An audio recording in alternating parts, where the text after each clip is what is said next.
시작이 좀 약간 무겁게 네. 제가 드렸습니다. 오늘 저희끼리 뭐 방송 전에 좀 주시장이 아사리판이다 그런 표현을 했는데 일단은 오늘 외국인들이 그래도 현선물 쪽에서 좀 들어오고 있습니다. 특히 선물 쪽에서 의미 있는 매수세가 좀 들어오는 것 같은데 일단 어떻게 봐야 될지 해석 좀 부탁드리겠습니다. 최근에 외국인 투자자들이 국내 시장에서 매도를 계속하고 있죠. 그렇죠. 뭐 지난 10월에만 하더라도 한 6조 원 정도 매도하고 있고 11월에도 마찬가지로 매도를 진행하고 있는데요.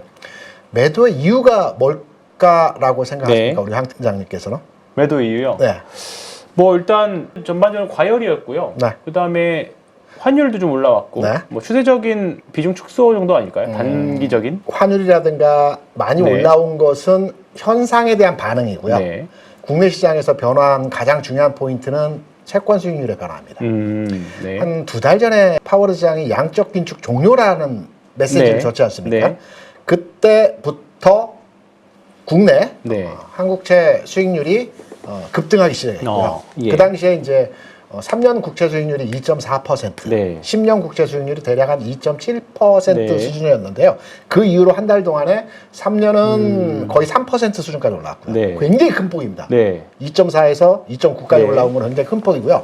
10년 같은 경우도 2.7에 3.2까지 올라간 것은 뭐 1년에 한 번 나오기도 힘든 수익률의 변화이거든요. 긴축을 종료하는 측면에서의 진행이 되어지기 때문에 기존의 한국채를 매도하고요. 미국채로에 투자되는 과정에서 원화 흐름에서의 변화가 나타난 겁니다. 그럼 여기서 이제 한 발 더 나아가서 그러면 외국인 투자자들이 그러면 한국채 매도 시점이 어느 정도 수준에서 마무리되어질지를 판단해 보게 되면 환율의 상승도 정점에 지나간다라는 상황을 판단할 수 있고 국내 시장에서 주식시장에서의 매도도 마무리되어지는 구간에서의 흐름으로 이해할 수 있거든요. 지금 현재 전체 그 국채 수익률의 상황을 보게 되면 3년 국채 수익률 기준으로 3%, 10년 한 3.2, 3.3 정도 되거든요. 그럼 여기서부터는 추가로 매도가 나오기보다는 시장 흐름에 대한 관망 상황에서 진행이 되어질 것 같아요. 그러면 환율도 그렇고 국채 수익률도 그렇고 주식시장에서도 상황 또한 이제 매도 국면에서의 막바지 흐름 측면에서의 모습이 현재 나타나고 있다. 다만 매도가 매수로 현재 전환되기 위해서는 방향이 꺾여야 됩니다. 그렇죠. 올라가는 각도는 마무리되었는데요. 하락으로 전환은 좀 더 지켜봐야 되는 상황의 모습을 판단할 수 있고 그렇다면 뭐 앞서 말씀 주신 대로 주식시장에서의 전체 흐름에서의 내용을 우리가 윤곽을 딱 잡아보게 되면 최근까지 해서 가파르게 4,200포인트까지 올라왔는데 최근 3,800포인트 전후로 해서 저점 찍었죠. 이 구간 내에서의 흐름이 당분간에 의해서 늘어지는 형태로 진행되어질 것으로 우리가 최근에 국제시장에서의 흐름과 또 연동된 환율시장 그리고 주식시장에서 외국인 매도 이 흐름을 가지고 판단할 수 있는 내용이라고 해석하고 있고요. 여기에 더 깊이 들어가게 되면 앞서 잠깐 우리 황 팀장께서 외국인의 선물시장과 현물시장에서의 그 시장 대응에 대한 포인트를 집어주셨는데요. 선물시장에서는 의미 있는 미리 선반영된 내용이 진행이 되고 있어요. 무슨 말이냐면 선물시장에서는 최근에 매수로 전환된 포지션 변화의 흐름들이 나타나고 있거든요. 10월과 11월에 주가가 막 올라갈 때 외국인 선물 시장에서의 국내 대응은 계속 매도했어요. 이 당시 아마 6조, 7조 정도 매도를 했던 것으로 알고 있습니다. 최근에 1.5조, 1조 5천억 정도 최근 한 4일 동안 매수를 보여주고 있죠. 그래서 외국인의 시각이 이제 좀 바뀌는 구간에서의 흐름으로 진행되어지고 있다. 이렇게 이해를 하시면 전체 시장을 조망하고 전략을 세우시는데 조금 도움이 되지 않을까 이렇게 생각합니다. 자, 그러면 이 구간이 지나고 나면 어쨌든 지금 파생 쪽에서 선물 쪽에서는 확실히 좀 개선되는 게 보입니다. 현물이 좀 따라 들어와야 되는데 아직까지는 뭐 의미 있게 따라 들어오진 않아요. 아까 말씀하셨던 대로 채권에서 매도가 나온 금액들이 본국으로 갈 수도 있고 우리나라 주식 살 수도 있는 거잖아요. 그렇죠. 채권 시장에서 지난해 8월에서 올해 5월까지 외국인 투자자들 국내 채권 시장에서 35조를 매수했습니다. 그렇죠. 그러니까 35조를 매수했다라는 것은 시장의 채권 가격, 그러니까 금리가 내려갈 수 있다라는 측면에서 매수를 했던 거고요. 이게 6, 7, 8, 9월을 접어들면서 국채 수익률이 완전 저점을 찍는 과정에서 턴오버가 있는데 이 턴오버 과정에서 매도를 친 거죠. 더 올라갈 가능성이 있기 때문에. 그런데 최근에서의 상황은 이제 정점에 올라왔기 때문에 매도 규모를 확 줄인 상황인 것입니다. 그렇군요. 그렇다면 외국인 자금이 다시 들어올 때 네. 4,000포인트 다시 터치 그럼요. 충분히. 네. 여기서 중요한 그 네. 종목 간의 상황을 한번 보면 네. 우리가 이제 삼성전자 하이닉스가 최근에 가장 핫한 두 네. 종목이기 그렇죠. 때문에 하이닉스는 조금 약한 반면에 삼성전자는 비교적 견조한 네. 흐름의 모습이 진행되고 있어요. 이 부분 또한 외국인들이 매매 형태에 있어서 이들의 동향에 그대로 적용돼서 진행이 되어진다고 판단하시면 됩니다. 왜냐하면 네. 삼성전자의 외국인 투자 지분 한도 보유 비중은 지난 5월에 49.6%였거든요. 맞습니다. 최근에 올라온 게 52.5%까지 맞습니다. 올라왔어요. 네. 하이닉스는 삼성전자는 지금 최근에 주가가 빠졌지만 그대로입니다. 변화가 없어요. 네. 안 팔고 있어요. 일부 팔지만 그건 굉장히 소량의 부분이고요. 네. 하이닉스는 최근까지 해서 외국인 투자 보유 비중 한도가 56%였어요. 계속 사서 올린 거 아닙니다. 최근에. 네. 이전에 많이 샀던 부분이에요. 최근에 52.5%까지 한 3%가 줄었어요. 네. 한 7조 정도를 매도했거든요. 그러니까 최근 지수가 4,200에서 3,800까지 내려오는 과정에서 삼성전자를 팔았느냐 하이닉스를 팔았냐라고 판단해 보게 되면 하이닉스를 팔았어요. 삼성전자는 거의 안 팔고 하이닉스 7조 네. 매도, 전체 15조 매도 중에서 네. 하이닉스 7조 매도와 나머지 주변주들에 대한 7조 정도 네. 매도를 보여줬거든요. 하이닉스를 왜 매도했을까라고 판단해 보게 되면 리밸런싱, 그러니까 롱숏에 대해서 삼성전자 매수, 하이닉스 매도 측면도 강하고요. 이렇게 한번 설명을 드려볼게요. 엔비디아가 네. 24년도에 1월에 주가 50불이었어요. 네. 4배가 올라서 200불까지 올라갔습니다. 동시점에서 하이닉스의 주가는 24년도 1월에 13만 원이었어요. 네. 60만 원이면 5배가 다시 올라갔습니다. 올랐죠. 더 많이 올랐죠. 훨씬 많이 올랐죠. 물론 안 가다가 막바지 국면에서 그렇죠. 크게 올라서 이제 5배가 네. 올라간 건데 우리가 이제 주식에 대한 편차, 종목 간의 편차 흐름을 보게 네. 되면 TSMC, 엔비디아, 하이닉스를 놓고 동선상에서 비교 분석해 볼 때 하이닉스의 주가 상승이 최근 내에서 그렇죠. 과다라고 볼 수는 없지만 슈팅이 나오면서 주가 올라갔기 그렇죠. 때문에 여기에 대한 부분 리밸런싱 과정에서의 조정이 나타나고 있지 않나 이렇게 생각하죠. 네. 그렇군요. 그러면 엔비디아가 사실 지난주 실적 발표하고 좀 썩 좋은 모습은 아니었어요. 구글의 제미나이가 엄청난 영향을 지금 미쳤다라는 평가도 사실 있는 상황입니다. 네. 결국은 엔비디아가 흐름이 잘 가야 하이닉스도 움직일 확률이 그렇죠. 매우 높은데 하이닉스가 먼저 움직일까요? 엔비디아가 먼저 움직일까요?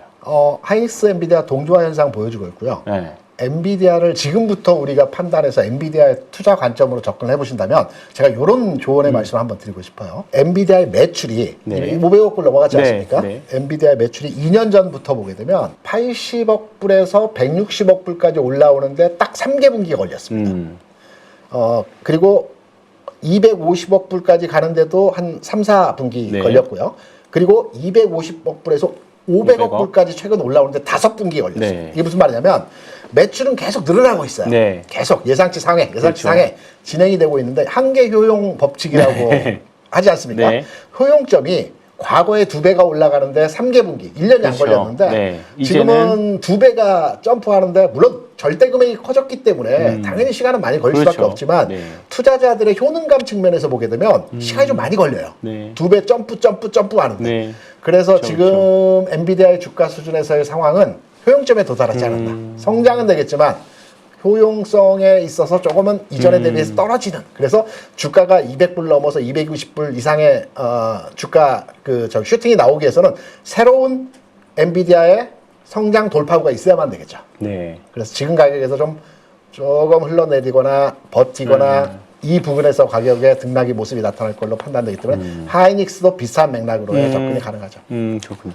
결국은 엔비디아도 같이 좀 최소한 빠지지는 말아야 네. 예, 버블 논란으로 인해서 급락은 하지 않아야 뭐 어쨌든 우리나라 시장도 좋을 텐데 일단 지금은 조금은 좀 조정의 가능성이 좀 있는 상황이다. 뭐 그 기간 조정이라는 게 막 엄청난 폭락 이런 개념보다는 그럼요. 예, 기간 조정의 양상을 띠고 될 확률이 높다. 이렇게 말씀하신 것 같습니다. 폭락은 이제 나오지는 않을 것 근데 같아요. 아주는 않을 것 같아요. 네, 저도. 뭐 네.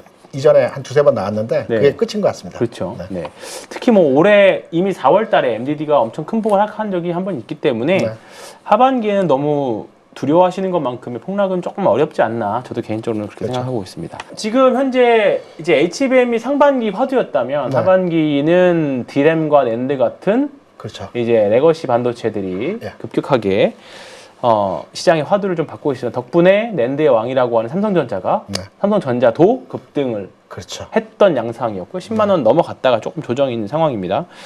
이런 삼성전자 메모리와 관련된 부분에 대한 전망도 좀 전반적으로 좀 부탁드리겠습니다. 최근에 올라왔던 11만 원 수준의 삼성전자의 주가 그 상승은 네. 뭐 당연히 디램 가격의 상승이 연동되어진 흐름으로 이해할 수 있을 거고요. 네. 최근에 디램 가격의 상승이 역사상 최고점의 가격을 찍고 있다라고 합니다. 8불이라고 하는데 아마 이 직전 역사적 고점이 2018년도에 7불 수준에서의 가격을 찍었을 때입니다. 여기서 우리가 이제 하나 조금 우려와 기대를 가질 수 있는 제가 두 가지 측면에서 말씀을 드리게 되면 2018년도에 반도체 사이클 측면에서 삼성전자 이때 주가가 한번 세게 올라갔어요. 네. 2021년도에 반도체 사이클에서의 그 수요 공급에서의 수요가 증가하면서 삼성전자가 세게 올라왔습니다. 2018년도에 디램 가격의 고점은 7불이었고요. 네. 2021년도에 디램 가격의 고점은 4.5불이었습니다. 네. 지금 디램 가격은 8불을 넘어서고 있는데요. 여기서 무슨 말이냐면 디램 가격의 역사적 고점을 찍고 나서 그 다음부터 삼성전자 주가가 빠지기 시작을 했어요. 여기에서 디램 가격이 여기서 고점을 찍고 꺾이게 되면 삼성전자의 부정적인 측면에서의 내용으로 우리가 바라봐야 되는 부분이 하나 부정적인 내용이고요. 네. 긍정적인 내용으로 진행해서 삼성전자에 대한 평가를 바라볼 때는 삼성전자는 디램으로서의 이제 주가가 움직이는 종목이 아닙니다. 네. 디램은 과거형입니다. 디램 가격이 왜냐하면 지난 3분기에 삼성전자 반도체 부분 영업이익이 6조 거의 7조였거든요. 이 7조가 큰 금액이 아니에요. 전체에 비하면. 과거에 삼성전자의 역대급 영업이익이 18조였습니다. 네. 이번에 12조였죠. 반도체 부분. 전체 영업이익. 전체. 반도체 부분의 7조도 역대급은 아닙니다. 그냥 평타입니다. 평타. 디램 가격이 이렇게 올라가는데 반도체 부분에서 평타 수준의 영업이익이라는 것은 삼성전자에서 더 한 단계 17만 원 가고 20만 원 가기 위해서는 디램의 가격의 상승이라든가 디램의 성장이 중요한 게 아니에요. 이건 지금까지 딱 가격이 11만 원까지 오는데 디램 가격 상승이 뒷받침돼서 가격이 왔다고 보고 있습니다. 이제부터는 삼성전자가 고질적인 적자 수준에서의 상황이라고 볼 수 있는 AP 쪽. 내년 S26부터 그렇죠. 25% 장착하지 않습니까? 이게 안정적으로 구현이 되게 되면 확실히 달라지겠죠. 완전히 달라집니다. 판도가 바뀝니다. 그리고 두 번째는 그 파운드리 쪽. 여기도 1년에 8조 원씩 적자가 나고 있거든요. 사실 내년의 키포인트 중에 하나죠. 그래서 지금 반도체 소부장을 보려면 시스템 반도체 쪽 종목들을 봐야 되는 겁니다. 안 움직였다. 그래서 이 두 가지 측면에서의 내용이 내년도에 개선될 때는 디램보다는 우리가 계속 디램만 쳐다봤는데 디램보다는 이 파운드리 쪽과 AP 쪽에서의 전환점의 흐름이 나타나게 되면 삼성전자는 15만 원, 16만 원, 17만 원 이상의 가격을 갈 수 있는 충분한 근거가 될 수 있는 내용이기 때문에 디램 가격이 올라가고 있는 건 오케이. 좋은 현상이야. 그렇죠. 반면에 디램 가격이 더 올라가기를 바라는 것보다도 내년도에 S26 25% 장착하고 이 안정 구현이 되면 한 단계 레벨업. 그리고 28년도부터 테슬라로부터 2나노급 이제 파운드리 수주를 하는데 그건 좀 먼 얘기고 일본의 닌텐도사라든가 각 그 파운드리 쪽에서 수주가 계속 진행이 되게 되면 이쪽의 적자 구조가 확실하게 줄어들고 흑자로 돌아갈 가능성도 있기 때문에 양강체지지 않습니까? TSMC가 거의 70% 파운드리 쪽에서 삼성전자가 한 18% 19% 나머지는 없습니다. 파운드리 쪽에서. 그러면 삼성전자가 요 파이를 조금씩 먹어 들어가되면 삼성전자 주가는 내년도에 주가 상승의 흐름들이 당연히 결과값으로 나타날 수 있기 때문에 지금부터 볼 것은 디램이 아니고 시스템과 AP 쪽 이쪽에 장착에 대한 안착을 바라봐야 될 것 같습니다. 확실히 파운드리가 일단 올 여름에 애플하고 테슬라 쪽에서 이미 수주를 공시가 나왔었기 때문에 이 부분이 레퍼런스로 작용해서 다른 빅테크 쪽으로 수주를 받으면 지금이랑 밸류는 사실 엄청난 차이가 많이 날 수 있을 거라고 봅니다.